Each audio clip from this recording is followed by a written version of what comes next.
പ്രീടൈമായി ജനിച്ച കുട്ടികൾക്ക് എന്തൊക്കെ ഡെവലപ്മെന്റ് കോംപ്ലിക്കേഷൻസ് വരാൻ ചാൻസ് ഉണ്ട്? യൂഷ്വലി നമ്മൾ ഫസ്റ്റ് റൂൾ ഔട്ട് ചെയ്യേണ്ടത് വിഷൻ റിലേറ്റ് ചെയ്താണ്. കുട്ടികൾക്ക് റെറ്റിനോപ്പതി ഓഫ് പ്രീമച്യൂരിറ്റി ഉണ്ടാവാൻ സാധ്യത, അത് കാരണം ആൻറ്റീരിയർ വിഷനിൽ എഫക്റ്റ് ചെയ്യാനുള്ള സാധ്യത ഉണ്ട്. അതുപോലെ ബ്രെയിനിൽ വരുന്ന ഇഞ്ചുറി കാരണം പോസ്റ്റീരിയർ വിഷനിൽ എഫക്റ്റ് ചെയ്യാനുള്ള സാധ്യത ഉണ്ട്. അതിനാണ് സെറിബ്രൽ വിഷ്വൽ ഇംപയർമെന്റ് എന്ന് പറയാം. ഇത് രണ്ടാണ് നമ്മൾ വിഷൻ റിലേറ്റ് ചെയ്തിട്ട് നോക്കാം. അതേപോലെ ഈ കുട്ടികളിൽ ഹയർ റിസ്ക് ആയിട്ട് ഹിയറിംഗ് ഇംപയർമെന്റ് വരാനുള്ള സാധ്യത ഉണ്ട്. എസ്പെഷ്യലി ഓഡിറ്ററി ന്യൂറോപ്പതി പോലുള്ള കണ്ടീഷൻസ് വളരെ കോമൺ ആണ് NICUയിൽ കിടക്കുന്ന കുട്ടികളിൽ.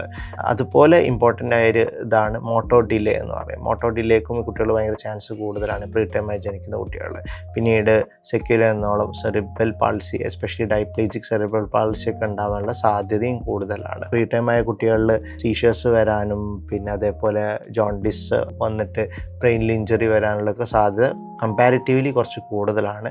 അത് പിന്നീട് ഒരു സീഷർ എപ്പിലെപ്സി ആയിട്ട് മാറാം. അതുപോലെ തന്നെ മറ്റ് ഡിലേയിലേക്കും നയിക്കാൻ സാധ്യതയുണ്ട്.